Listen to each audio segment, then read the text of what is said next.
Hello everyone, स्वागत करता हूं आप सबका एक बार फिर से हमारे इस यूट्यूब चैनल पे।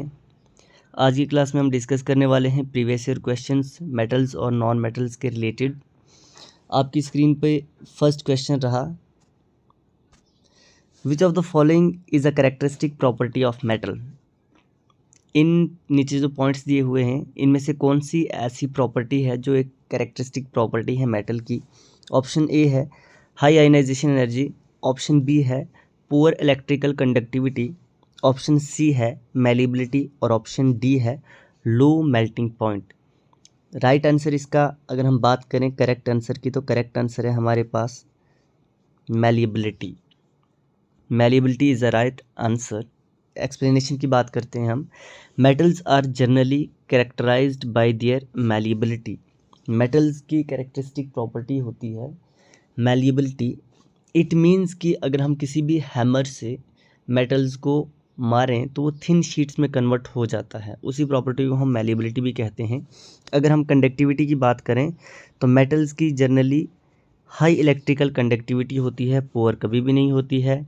दूसरी चीज़ लो आयनाइजेशन एनर्जी होती है, हाई कभी भी नहीं होती है। तीसरी चीज़ जो सबसे इम्पॉर्टेंट है कि मेटल्स का मेल्टिंग पॉइंट बहुत हाई होता है नॉन मेटल्स के कंपैरिजन में। तो यहाँ पे ऑप्शन था कि मेल्टिंग पॉइंट लो होता है, तो ऐसा नहीं होता है, मेटल्स का मेल्टिंग पॉइंट हाई होता है। सी ऑप्शन ही हमारे पास में एक करेक्ट है। नेक्स्ट क्वेश्चन की तरफ चलते हैं। नेक्स्ट क्वेश्चन है हमारे पास, which of the following element is a non metal. इनमें से कौन सा ऐसा एलिमेंट है जो एक नॉन मेटल है। ऑप्शन ए है सोडियम, ऑप्शन बी है आयरन, ऑप्शन सी है क्लोरीन और ऑप्शन डी है गोल्ड। फर्स्ट, सेकंड और थर्ड ऑप्शन की अगर हम बात करें और फोर्थ की, इसमें से फर्स्ट ऑप्शन भी हमारे पास मेटल है, सेकंड भी मेटल है, आयरन अगेन मेटल है, क्लोरीन हमारे पास में एक गैस होती है जो कि एक नॉन मेटल है। अगर इसमें हम बात करें राइट आंसर की, तो ऑप्शन सी हमारे पास में करेक्ट आंसर रहने वाला है। तो अगर थोड़ी बहुत एक्सप्लेनेशन की बात करें तो एक्सप्लेनेशन में भी यही है कि क्लोरीन हमारे पास में एक नॉन मेटल है, सोडियम, आयरन और गोल्ड हमारे पास मेटल्स हैं। चलते हैं अपने नेक्स्ट क्वेश्चन की ओर। Question number 3। आज की क्लास में हम बहुत सारे क्वेश्चन डिस्कस करने वाले हैं। अगर हम बात करें थर्ड क्वेश्चन की, what happen to metals when they reacts with acid. जब भी कोई मेटल एसिड के साथ में रिएक्ट करता है तो क्या होता है। ऑप्शन ए है they form salt and hydrogen gas, option B है they form only salt, option C है they do not react, option D है हमारे पास में दे फॉर्म ऑक्साइड्स। तो अगर इन सारे ऑप्शन में से हम चेक करने की कोशिश करें तो हमारे पास में ऑप्शन ए करेक्ट है। क्यों करेक्ट है अभी बताता हूँ। क्योंकि जो मेटल्स होते हैं वो एसिड के साथ रिएक्ट करने के बाद में सॉल्ट और हाइड्रोजन गैस की फॉर्मेशन करते हैं। फॉर एग्जांपल मैं आपको एक एग्जांपल देता हूँ जो यहाँ पे मेंशन भी है कि अगर हम जिंक मेटल जिंक मेटल को रिएक्ट करवाते हैं HCl एसिड के साथ में, तो ये कन्वर्ट हो जाता है हमारे पास ZnCl में और हमारे पास H2 हाइड्रोजन गैस रिलीज होती है। ये हमारे पास में कंप्लीट रिएक्शन है। इस रिएक्शन के हिसाब से हमारा ऑप्शन ए करेक्ट है। नेक्स्ट क्वेश्चन है हमारे पास क्वेश्चन नंबर 4। क्वेश्चन नंबर 4 रहने वाला है हमारे पास, which of the following metal is the most malleable. अभी हमने मैलिएबिलिटी के ऊपर बात की, अब उसी के रिलेटेड सेकंड क्वेश्चन है कि इनमें से कौन सा ऐसा मेटल है जो मैलिएबिलिटी में बहुत ज़्यादा होता है। अब मेटल तो सारे ही मैलिएबल होते हैं, अब इनमें भी हमें कंपेयर करना है कि किसकी मैलिएबिलिटी ज़्यादा होती है। ऑप्शन ए है गोल्ड, ऑप्शन बी है आयरन, ऑप्शन सी है एल्युमिनियम, ऑप्शन डी है कॉपर। तो इसमें अगर हम मैलिएबिलिटी की बात करें तो ऑप्शन ए हमारे पास में करेक्ट है। गोल्ड की मैलिएबिलिटी सबसे ज़्यादा होती है। एक्सप्लेनेशन भी आप चेक कर सकते हो कि gold is the most malleable metal, it can be hammered into extreme thin sheet. यानी कि अगर हम किसी हैमर से इसके ऊपर मारने की कोशिश करें तो वो थिन शीट्स में कन्वर्ट हो जाता है। आज हमारा रिकॉर्डर भी अच्छे से काम नहीं कर रहा है। चलते हैं हम अपने नेक्स्ट क्वेश्चन की ओर। नेक्स्ट क्वेश्चन है हमारे पास, which property distinguish metal from non metal. इनमें से कौन सी ऐसी प्रॉपर्टी है जो मेटल्स को नॉन मेटल से डिफ्रेंशिएट करता है। ऑप्शन ए है electrical conductivity, option B density, option C colour, option D state of matter. तो इसमें अगर हम बात करें ऑप्शन ए की, तो ऑप्शन ए करेक्ट रहने वाला है, लेकिन उसके बाद में हम बात करते हैं कि बाकी के ऑप्शंस अगर करेक्ट नहीं है हमारे पास, तो कौन से ऐसे रीज़न्स हैं जिनकी वजह से करेक्ट नहीं है। अगर हम डेंसिटी की बात करें तो डेंसिटी मेटल्स की भी होती है और नॉन मेटल्स की भी होती है। अगर हम कलर की बात करें तो कलर मेटल्स के भी होते हैं, नॉन मेटल्स के भी होते हैं। अगर हम स्टेट की बात करें, स्टेट ऑफ मैटर की, तो अगर हम क्लोरीन, हाइड्रोजन जो कि नॉन मेटल्स हैं हमारे पास, तो वो भी, उनकी भी स्टेट है, वो गैसियस स्टेट में प्रेजेंट होते हैं। इसलिए जो 3 ऑप्शन है हमारे बी सी डी वो इनकरेक्ट हैं। तो ऑप्शन ए हमारे पास करेक्ट है, इलेक्ट्रिकल कंडक्टिविटी। जो मेटल्स होते हैं उनकी इलेक्ट्रिकल कंडक्टिविटी होती है, यानी कि वो आसानी से इलेक्ट्रिसिटी को कंडक्ट करते हैं। जनरली मेटल्स ऐसा नहीं करते हैं। एक केस है जिसमें नॉन मेटल्स भी इलेक्ट्रिसिटी को कंडक्ट करते हैं, वो कार्बन का एक एलोट्रॉप है जिसको ग्रेफाइट कहा जाता है। इस चीज़ को आप याद रख सकते हैं कि हमारे पास ग्रेफाइट एक नॉन मेटल्स है। नॉन मेटल होने के बावजूद भी इलेक्ट्रिकल कंडक्टिविटी रखता है, यानी कि वो गुड कंडक्टर ऑफ इलेक्ट्रिसिटी है। चलते हैं हम अपने नेक्स्ट क्वेश्चन की ओर।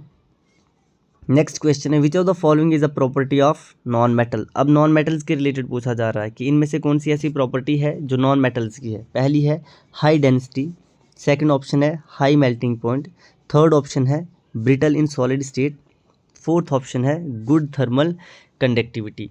ये ऑप्शन भी पहले वाले ऑप्शन से ही मिलता जुलता है, यानी कि अगर हम बात करें नॉन मेटल्स की, तो कुछ नॉन मेटल्स की डेंसिटी लो होती है, कुछों की हाई होती है। हम सॉलिड से उतनी ज़्यादा नहीं होगी, लेकिन अगर हम बात करें, अगर सॉलिड स्टेट में प्रेजेंट है तो फिर तो थोड़ी बहुत होगी, लेकिन नॉन मेटल की जितनी नहीं होती है, लेकिन फिर भी हाई लो हम कंपेयर कर सकते हैं। मेल्टिंग पॉइंट की अगर हम बात करें तो मेल्टिंग पॉइंट नॉन मेटल का जनरली उतना ज़्यादा नहीं होता है। अब यहाँ पे आप हाई मेल्टिंग पॉइंट पे ही करेक्ट नहीं कर देना। कार्बन का एक दूसरा एलोट्रॉपिक फॉर्म होती है जिसे हम डायमंड कहते हैं। डायमंड जो कि एक हमारे पास नॉन मेटल है, उसका मेल्टिंग पॉइंट बहुत ज़्यादा हाई होता है।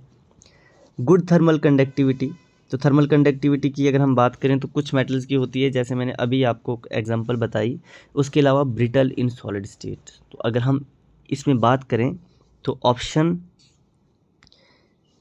सी हमारे पास में करेक्ट रहने वाला है, आप इसको मार्क कर सकते हैं।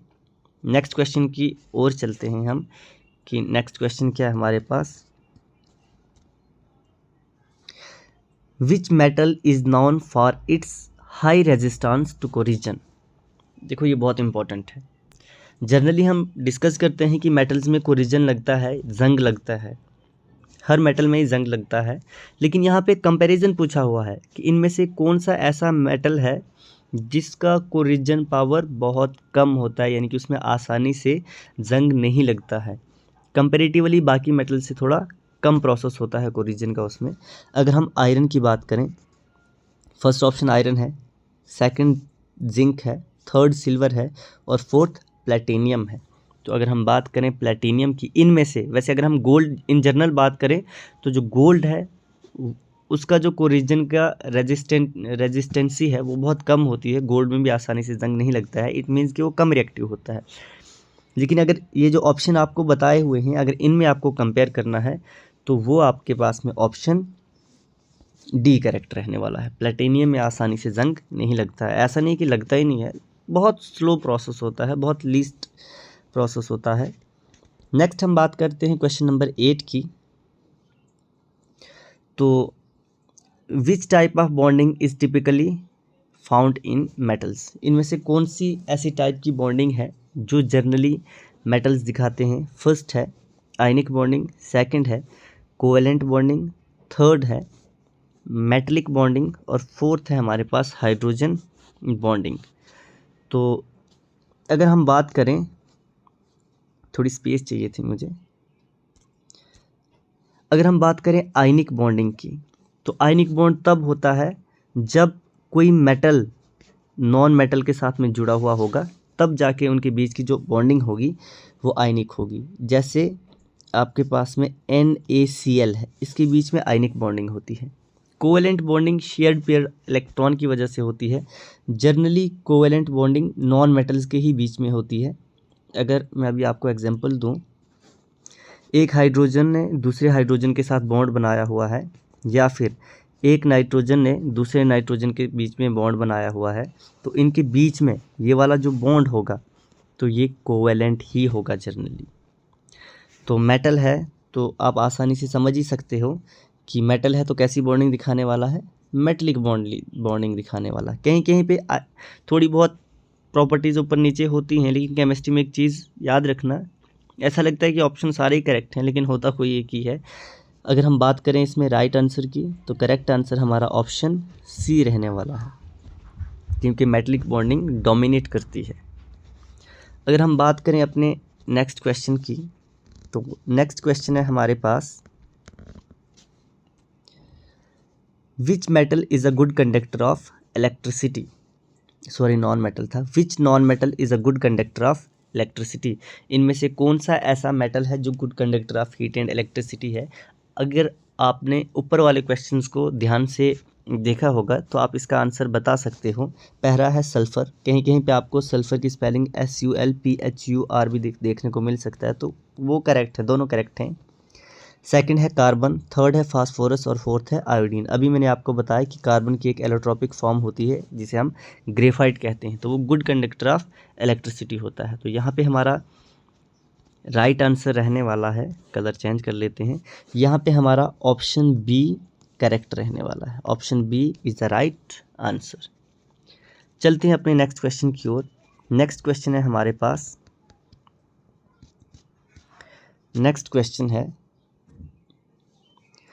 विच of the following metal is least reactive. अब देखो मेटल्स हैं तो भाई रिएक्टिविटी होगी, रिएक्शन शो करेंगे ही करेंगे, लेकिन यहाँ पे पूछा गया है कि सबसे कम रिएक्टिव कौन सा होता है। फर्स्ट है सोडियम, सेकंड है मैग्नीशियम, थर्ड है गोल्ड और फोर्थ है कैल्शियम। अगर हम सोडियम की बात करें तो ये बहुत ज़्यादा रिएक्टिव होता है, मैग्नीशियम की बात करें तो ये सोडियम से थोड़ा कम रिएक्टिव होता है, कैल्शियम की बात करें तो ये मैग्नीशियम से थोड़ा कम रिएक्टिव होता है। अगर गोल्ड की हम बात करें, गोल्ड हमारे पास में इकलौता ऐसा एलिमेंट है जिसकी डक्टिलिटी भी सबसे ज़्यादा होती है, यानी कि अगर आप उससे वायर बनाने की कोशिश करें तो सबसे पतली वायर आप उससे बना सकते हो। मेलिबिलिटी भी उसकी सबसे ज़्यादा होती है, और उसके अलावा रिएक्टिविटी भी सबसे ज़्यादा होती है। रिएक्टिविटी होने का मतलब है कि वो अपनी किसी भी तरीके से कलर को लूज़ नहीं करेगा, इसलिए तो आप देखते हो कि गोल्ड की प्राइस बहुत ज़्यादा होती है। मेन रीज़न यही है इसकी प्राइस हाई रहने का कि लीस्ट रिएक्टिव है, ख़राब नहीं होगा, इसका कलर जाएगा नहीं कभी, काफ़ी समय तक इसका कलर वैसा ही रहेगा, काफ़ी समय नहीं, हज़ारों सालों तक भी वैसा रह सकता है। ये कैरेक्टरिस्टिक प्रॉपर्टी है गोल्ड इकलौते मेटल्स की। तो ये कुछ क्वेश्चन थे आप सबके सामने। आई होप आप लोगों को समझ आया होगा और मज़ा भी आया होगा पढ़ने में। तो thank you so much. Next class में हम कुछ और क्वेश्चंस डिस्कस करेंगे। आज की क्लास के लिए इतना ही। Thank you so much.